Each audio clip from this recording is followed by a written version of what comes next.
Good evening and welcome to Superpower Broadcasting. I'm Kevin Castley. Thank you for being here tonight. I know we've had about 10 people waiting in the run up to the night stream. I appreciate your patience here. We put this, in terms of scheduling up about 35 minutes ago. So some of you have been waiting since we dropped the notification there that we are going to be going live. So it is midnight in my time zone currently, and we're going to be discussing the eruption of war between Armenia and Azerbaijan. Now, Armenia and Azerbaijan had fought a very deadly war in the 1990s in the wake of the breakup of the Soviet Union. However, it was the case that despite that coming to a close, there have been, and Jaeger, when he was on my channel some time ago, when we were discussing a recent flare-up, but the extent of which was nowhere near the magnitude of what we've seen in the last 24 hours, he had noted that there had been about, if I recall, somewhere on the order of about 2,000 violations of the ceasefire since it was signed, and it worked out to essentially a violation every few days for the entirety of that time span. So this is a very violent area. The territory that's primarily being fought over is the Nagorno-Karabakh region, and this is an area that's controlled, even though it's basically de jure within Azerbaijan and whatnot. It's controlled by Armenian by an Armenian sympathetic government, and it's led by Arik Haryut-Union. I'm not pronouncing his name correctly there, but he basically leads the what's seen as the Republic of Artsakh, and they don't not want to be led by Baku. They don't not recognize the capital in Azerbaijan, and what we've seen today is that over 16 people have been killed, and there's been some altogether some really kind of awful footage that's come out, and both sides are claiming that the other is responsible. But it's the sort of thing that when we look at this, it's a tough one. This is Superpower Broadcasting. This is the home of the Hawks, right? On YouTube. We're not ones to shy away from discussing matters of warfare. We're not the type of people that would say, oh, you can never do war, or war is like the last resort. No, we understand that in this anarchic and chaotic and tumultuous world, which is divided between islands of freedom and continents of slavery, that oftentimes war is the lesser evil to prevent greater calamity down the road. And the case in point here is, imagine if we had done war against Hitler in 1936 as opposed to waiting until 1939. Imagine how many millions of lives could have been saved instead of allowing the Nazis to build up and amass the material and the strength that they did, which essentially caused a world war that killed about 50 million people. That could have been greatly mitigated or altogether outright averted had we taken a very strong and forceful approach in the beginning. And so I bring this up because I've tried to make the point here to you all, to the viewers. I see we got 14 people here now, and I appreciate that because, it's late for everybody, right? And unless you're halfway around the world, that sort of thing. But that we're not ones to shy away from considering the possibility of war. We're not fans of war. We don't like war. That's a big straw man that's brought against us, is that, oh, you guys get off to war. It's like, no, we're not children about it. We understand that war can save lives, that war can make the world a better place, that oftentimes peace, wherein that peace entails the enemy being allowed to gain hydrogen bombs, atomic bombs, conducting slavery and gulag and police state behavior against their population, tyranny, gassing, etc., genocide, that all those are worse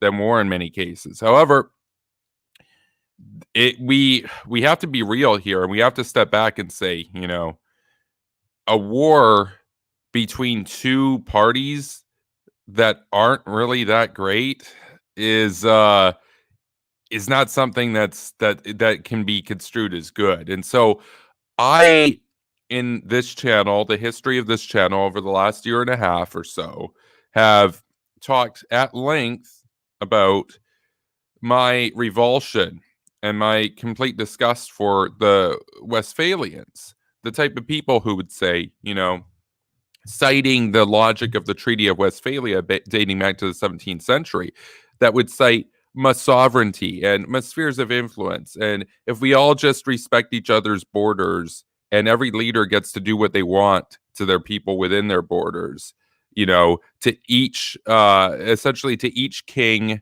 the determination of the religion of the people, and to each king the matter of conduct, whatever they choose with respect to their people. In other words, it's their sovereignty, bro. I despise Westphalianism. I'm an interventionist. I'm one of the most interventionist people you'll ever see, right? I'm a neocon. I believe that democracy needs to be spread around the world, and that oftentimes the only way to do that is by force. And so I'm against the Westphalians. But I always talk about this too. I always try to follow it up with an important caveat there, which is that, well, let's say that the world wasn't divided between islands of slavery and continents, or I should say islands of freedom and continents of slavery. Let's say for a moment the world was just all a bunch of different states, and they were all slave states. They were all dictatorships. In that world, would war ever be good? No, it wouldn't. And in that world, would Westphalianism make sense? Yes, it would. Because my disgust for the Westphalians isn't that I'm saying, oh, you guys want peace or whatever. You guys are dumb. No, peace is good. It's just, what kind of peace are we talking about? But my problem with Westphalianism is that it's no longer appropriate.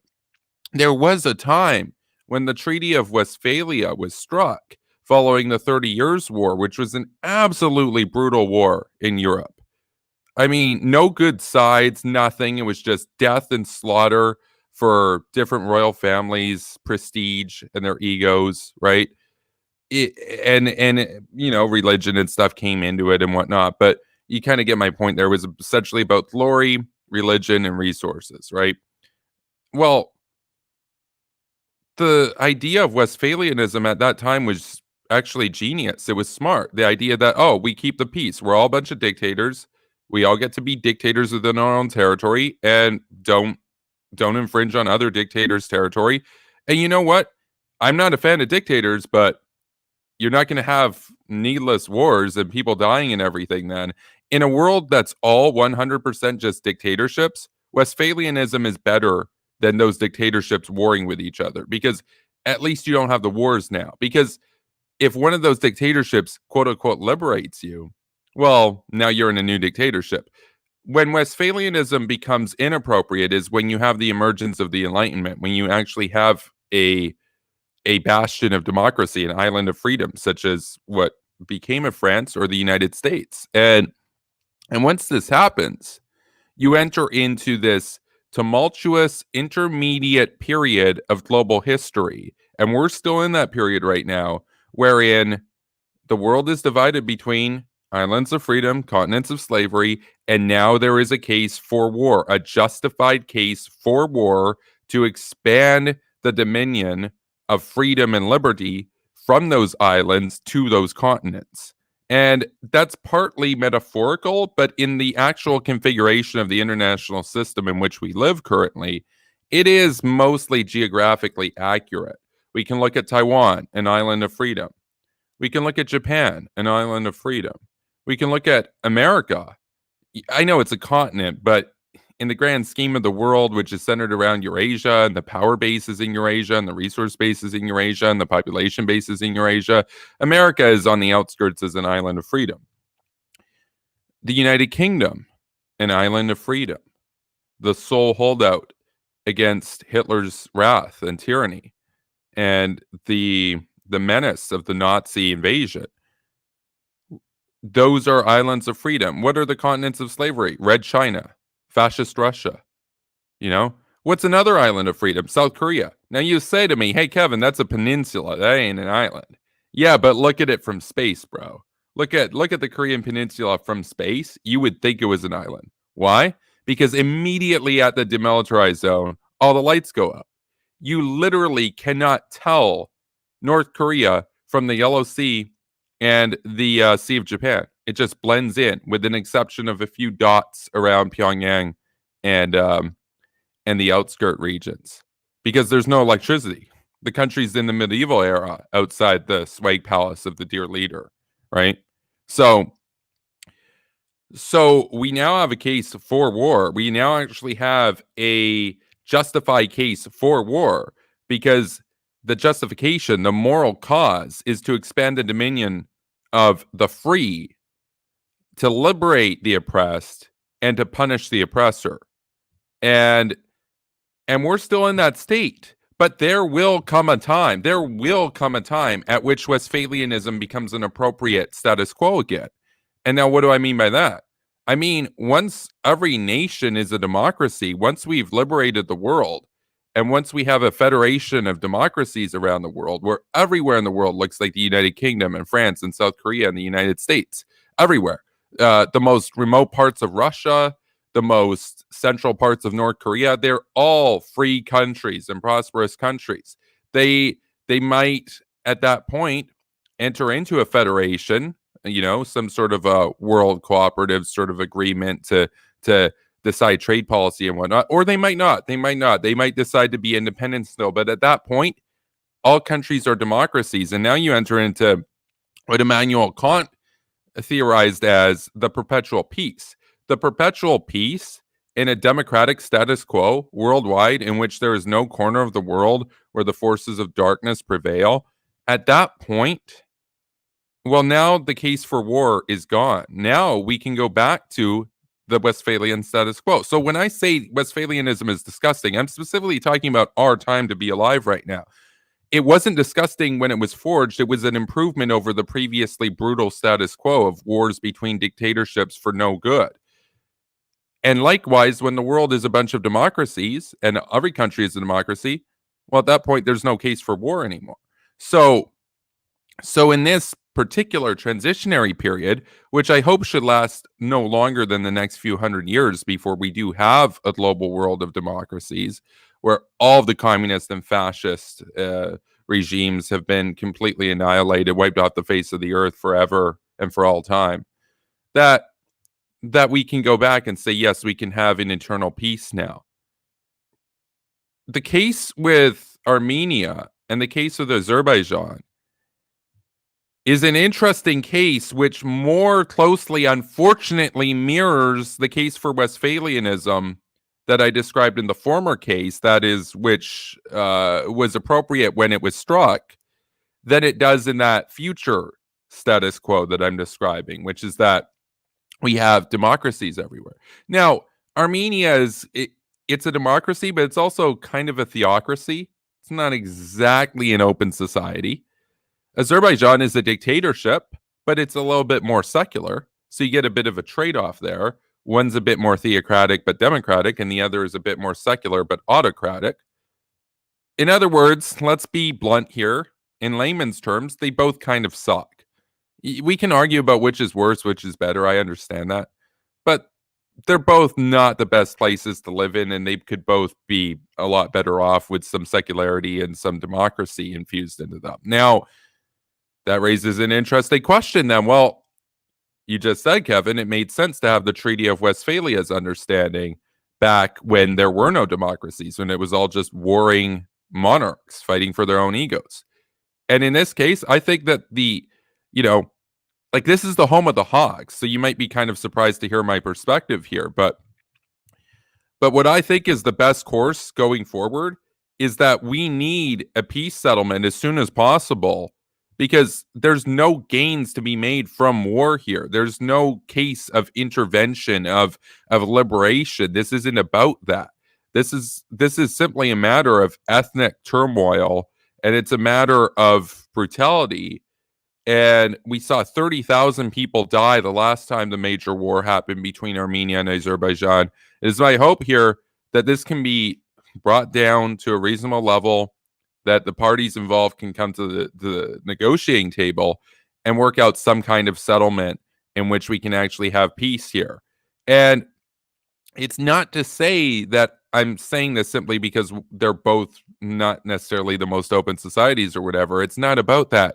It's also that, well, it's not solely about that. It's also that this, in some ways, can be viewed as a proxy war between Turkey and Russia in some ways, of course, because Armenia is very close to the Kremlin and Azerbaijan is very close to Erdogan. Those are two forces of darkness. That is the axis of evil. It is a civil war within the axis of evil in that sense, from the standpoint of viewing it as a proxy conflict. Well, at that point, only a couple of questions emerge then. The one question is, well, who started it in this case, and whose territory is rightfully whose? Because Turkey, you could argue and say, if this was 10 years ago, well, Turkey's NATO, Russia's the enemy, so we should by default side with the side that is aligned with Turkish interests. Okay, fair enough. Have you been living under a rock, though, if you're going to make that argument to me today, or like a lot of the realists have been doing for the last year and a half? Living under a rock. Turkey, I got news. They're in NATO because they're sucking us for what we're worth before they finally and formally say we're done, and they go and formalize their Eurasianist, Duganist alliance with the axis of evil with the Kremlin. They're not on our side. They're not on our side. Turkey should either be liberated or be kicked out of NATO. Those are the two options. They're not on our side. Fascist Russia is our enemy. And now Turkey isn't aiming 8,000 nukes at us, so it's not like they're as bad as fascist Russia in that sense, in terms of strategic threat. But they're playing us. They're taking us for suckers. They sympathize with Putin. They're trying to build the Putin system in Turkey right now. And they're purchasing Russian equipment. Knowing full well that it's going to mean that they're cut off from purchasing F-35s and other U.S. assets. So it's a very, very, very clear and stark and unambiguous claim that they prefer to be on the side of the Russians than on our side. And yet we still have delusional losers in the West, some of whom in the realist camp, that have argued to me that we need to stand with Turkey. No, Turkey's playing us for fools. They're playing us for what all we're worth. They're not just going to leave NATO and say, "Oh, we're done working with America. We're with Russia now." No, they're going to do that. They're going to be with the Russians, but they're also going to be like, "Hey, look, man, we're NATO. Hook us up with free crap and everything, and give us a pass on stuff." Turkey's part of the forces of darkness. They're part of the continents of slavery.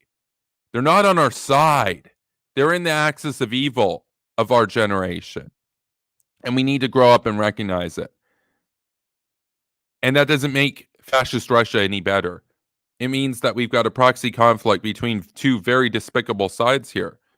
Now, Armenia, I know we talked about this a little bit in the past with Jay and with Jaeger, that at the end of the day, we're still more sympathetic towards Armenia.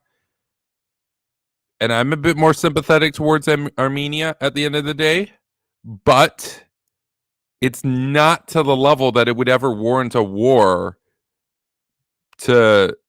against Azerbaijan there, because Armenia is so much better. It's not so much better. This whole thing is not a matter of improving the world here. This is just a path to destruction. Nothing good is going to come out of a war between these two countries. And it's the hope here that we could get a peace settlement somehow very soon. Otherwise, this is going to turn into like a 30,000, 60,000 dead type of situation, mirroring the 1990s. And nobody wants to see that.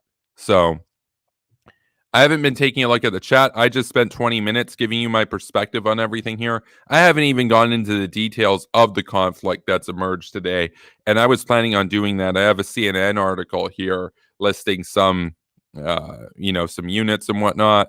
We're going to get into that, but I will take a brief intermission here from the programming to take a look at the chat. And then we will take a look at this article here discussing some of the specifics of the recent substantial flare-up between the two sides in the Caucasus. So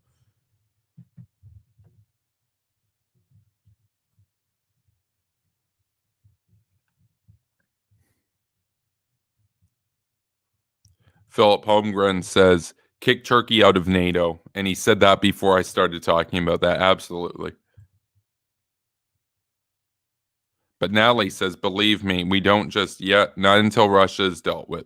We don't want Turkey bolstering Russia's position in Europe. The problem, Natalie, is that they already are. They're just playing us for suckers. But I understand where you're coming from. And I would have been the first person to be like Jean Kirkpatrick and work with like Pinochet and whatnot against the Soviets. But Turkey, they're not a useful ally. They're an enemy that we just can't bring ourselves to recognize as an enemy because we've invested so much into them. And it's unfortunate that they've chosen that path, but that's the path that they've gone down. And if Erdogan had lost the coup, if Erdogan had been deposed, perhaps Turkey could have gone down a different direction. But the darkness into which they are descending is such that we must recognize them as an absolute stain and an absolute compromising force in our bulwark against fascist Russian aggression. It is becoming a security threat to even have assets in Turkey. United States nukes in Incirlik should be pulled out. United States air assets in Turkey should be pulled out because Erdogan is such a menace that he may decide at some point to confiscate that against America, especially if America has weak leadership. They're not an ally. You don't worry about your allies taking control of your assets that are stationed there. You don't worry about your allies purchasing surface-to-air missiles from the enemy, knowing full well that it means that they can't purchase your own higher quality stuff. They've chosen their path. They are reaping what they've sown in that sense, and we need to cast them out of NATO. And when that eventual, and I talk about this quite frequently, that if we don't deal with fascist Russia economically, we will have to deal with them militarily. Well, when that happens and the nukes fall, they will also be falling on Turkey.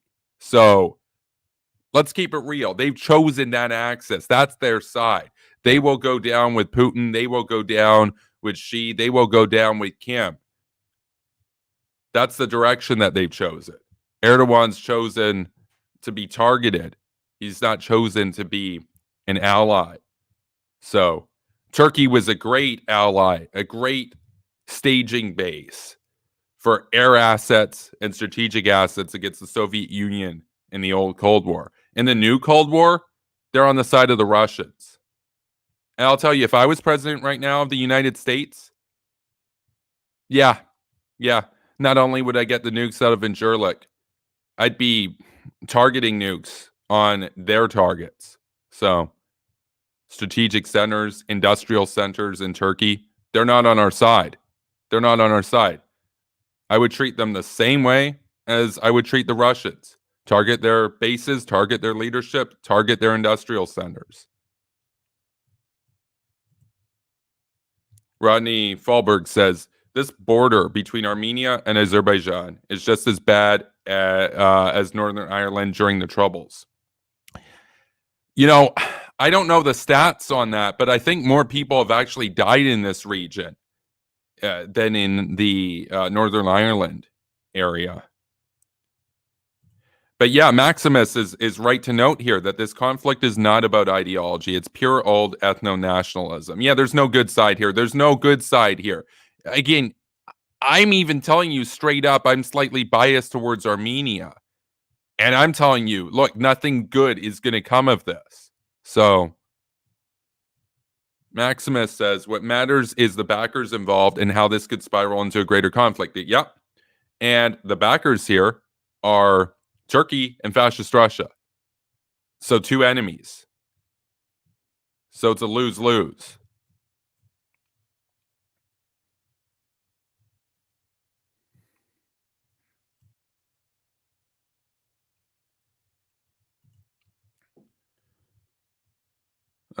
Peace talks have failed. According to news, Armenia attacked the village and Azerbaijan retaliated towards the attack. Yeah, but Armenia's claiming that Azerbaijan's claims are propaganda. They're both claiming that each other's perspective is propaganda. Rodney Fallberg says democracy all the way. Yeah, democracy or death.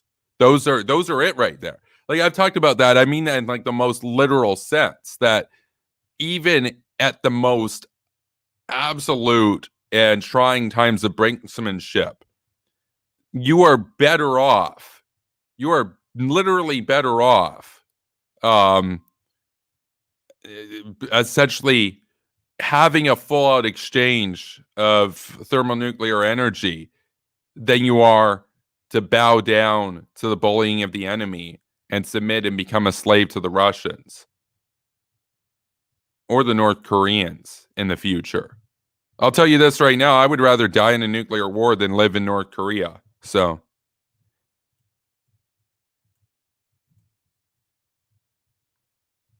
we're not even going to bother with the troll tonight. So this one's a pretty serious stream. Suckham Rain says, let Turkey and Russia bleed each other out over this proxy conflict. Once Turkey is exhausted, we can work towards steering them away from the path they're currently on. They're not going to bleed each other out, though. See, that's the problem, is the only people that are going to suffer here are the civilians. Turkey's not going to be strategically hurt. Russia's not going to be strategically hurt. The only people that are going to be hurt are the people on the ground. And it sucks. And that's why I'm saying here that peace is better than war in this situation.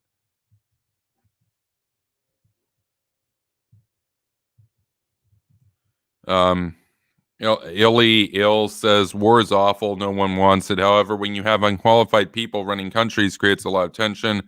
Hence, war is the only solution to settle certain things. And also, war is inevitable in the current world that we have. We can either do war with North Korea right now when they have a few atomic bombs, or we can wait until they do the war against us when they have a few thousand thermonuclear bombs. It's your choice, right? So I take the former.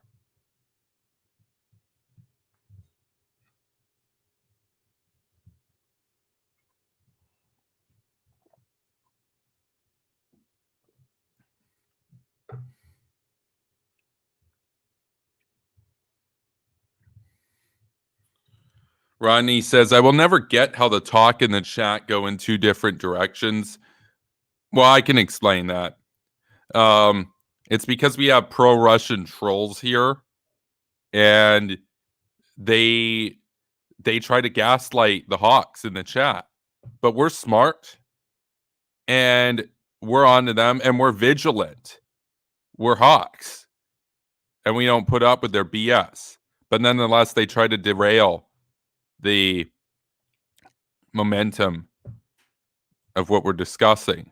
So, yeah, it's like what Maximus said 20 minutes ago. The Russian bots have arrived. Exactly.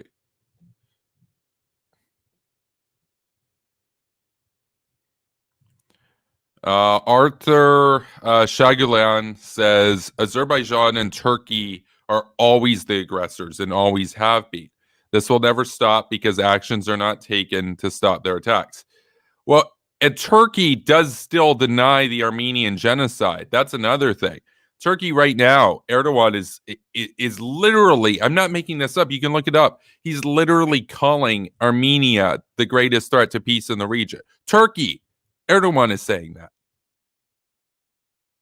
That's one, it's classic projection, but two, if you ask me who's the biggest threat to peace in the region, well, it depends on how big of a region we're talking about. I would say Iran is the biggest threat to peace in the Middle East. But if we're talking about the Caucasus specifically, well, it's clearly Turkey and Russia that are the two big instigators of this kind of BS. So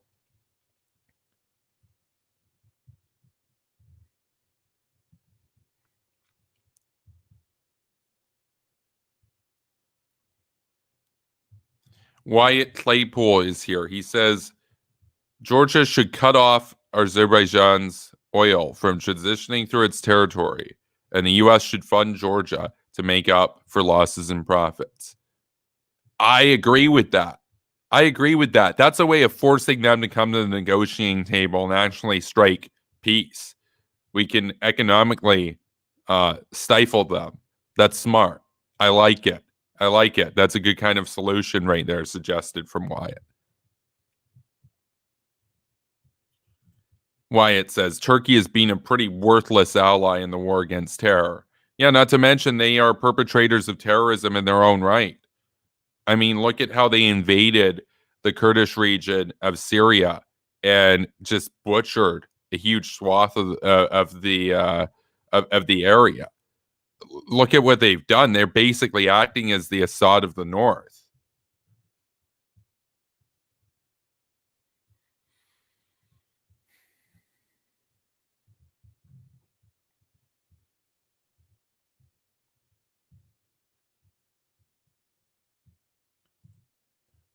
Ill is on the other side, says Armenia is just like Greece. Both countries are annoying and spoiled countries. They bark constantly, claiming land that is not theirs.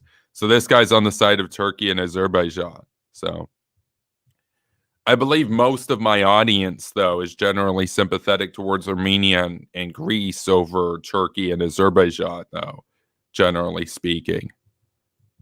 I know Jay is. He's in Cyprus. He's seen what Turkish aggression looks like.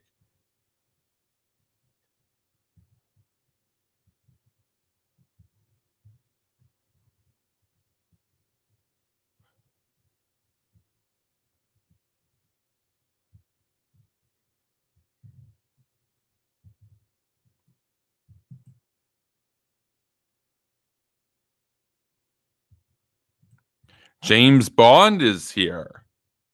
Hello, Mr. Bond. He says Erdogan is an Ottoman wannabe expansionist. They are in 5 to 6 active conflicts in the region as an aggressor. Yeah, that's why it's so classic projection. That's why it's just hilarious hearing Erdogan refer to Armenia as the biggest threat to peace in the region. Armenia. That's laughable. That's absolutely laughable because even if you said Armenia and Armenian-backed forces started this particular flare-up today, well, then Turkey's still 5 to 6 times worse. Still 5 to 6 times more aggressive. Like Turkey's in Libya. Like they're in Syria. They're basically threatening war against Greece. They're in Cyprus. Like Turkey's a menace, okay? Turkey's an absolute menace. And apart from all of this situation in Nagorno-Karabakh, they're with the Russians. Like I said, if you're going to target Russian industrial and military centers because they're the obvious enemy if a war broke out, you should also be targeting Turkish industrial and military centers. I don't get it. I don't get this idea. Turkey is a lost cause. It's like holding on to, it's like trying to hold on to a relationship when your partner's like been cheating on you for like 6 years. And you're like, you just don't want to see it. You just want to pretend that it's not happening just to hold on. But be like, no, but that'd be bad if we broke up. It's like, dude, they're obviously on the other side. They're playing you for a fool. It's time America said to Turkey, you know what? You're done. You're out of NATO. We're getting the nukes out of Incirlik. And guess what we're doing with them? We're targeting your shit in case you get out of line. So They're not on our side. Like if World War III broke out and there was a nuclear war between Russia and the West, Turkey would be on their side. So that's why I'm saying we should have nukes targeting their stuff. So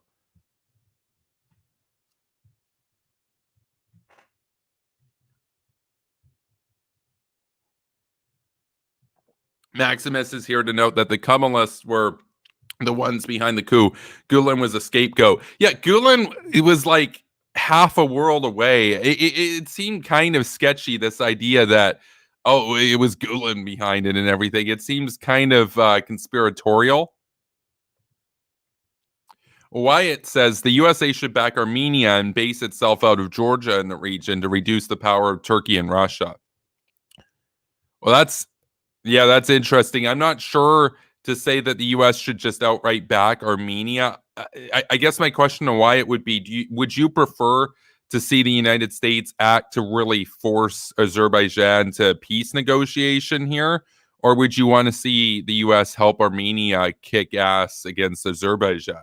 But I definitely agree with you about moving the assets out of Turkey and placing them in Georgia. Georgia should be in NATO.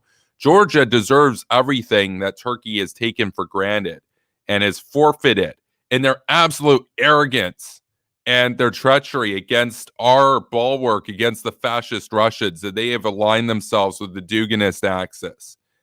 And that's why I'm saying we must incorporate Ukraine and we must incorporate Georgia into our alliance, and we must expel Turkey and make it very clearly known to them that if anything goes south, their stuff is getting nuked along with the Russians. So, because that's the path that they've chosen.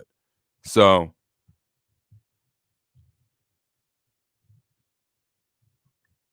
Wyatt says Azerbaijan is run by a dictator. He gets 89% plus in elections. Armenia is a democratic state despite some corruption. No, that's true. That's true. Armenia is pretty corrupt. So is Azerbaijan, but Armenia is more democratic. Like I've been saying throughout this, like I am more sympathetic to Armenia. It's just the question that I ponder over is whether or not Armenia is a free and open enough example of something that something good could come out of Armenia dominating the area.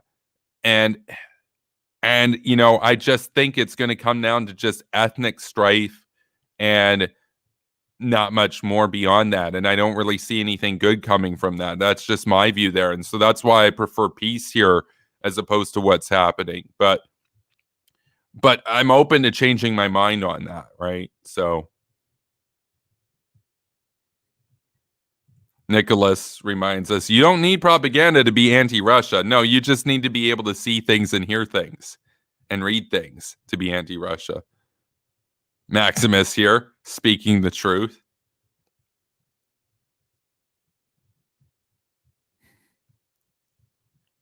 Okay, I'll take a moment to address the troll.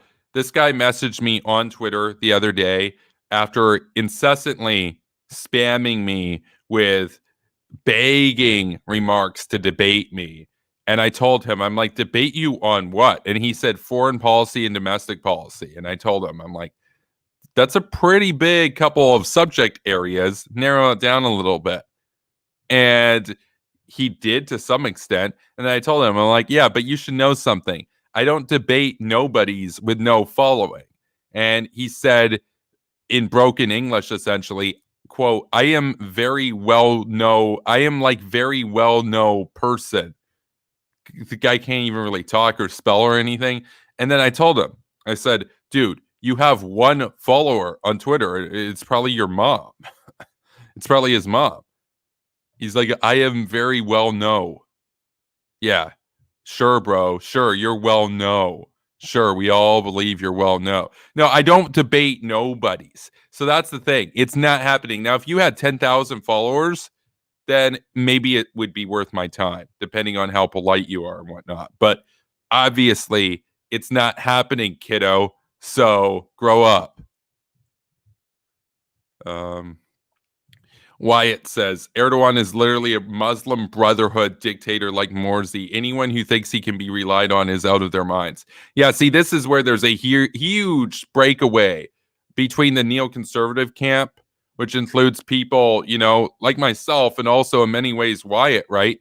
From the realist camp, the Henry Kissinger kind of camp, which views Turkey as just, oh, they're swag, bro. They're in NATO, and sure, they're like Muslim Brotherhood and everything, but like they're an ally, bro. How are they an ally? Like, an ally doesn't just mean you're in NATO. You actually have to do things. You actually have to live up to commitments and have the spirit of being an ally. They're obviously not an ally. Like, how dumb do you have to be to think that Turkey's an ally today? Oh, but the realists, oh man. Oh yeah, Turkey. They can't get enough of Turkey.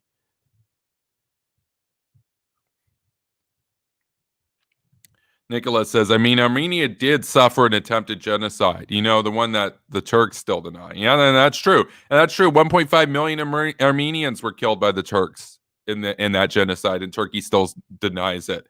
Cenk Uygur of the Young Turks. By the way, I mean, we talk about this from time to time. Cenk Uygur named his YouTube channel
Hello again. Are you able to hear me now?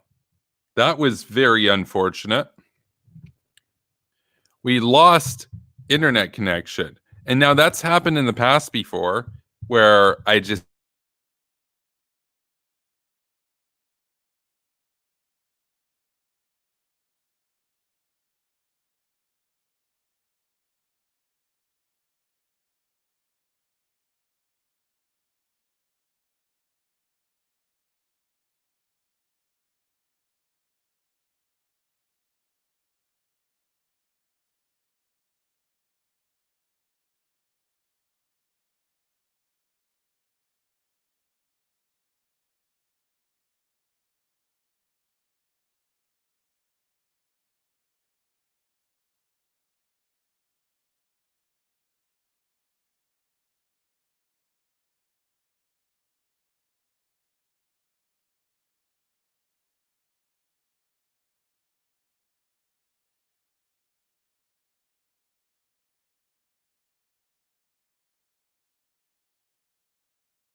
Hello, are you able to hear me now?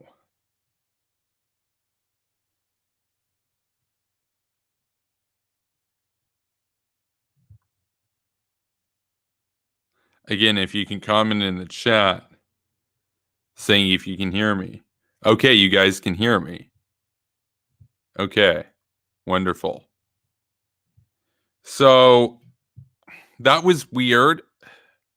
That was weird. Right around when I started talking about Cenk Uygur of the Young Turks. I can still continue. I know exactly what I was going to say. But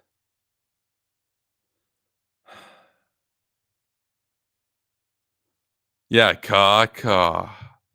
But I do want to say though that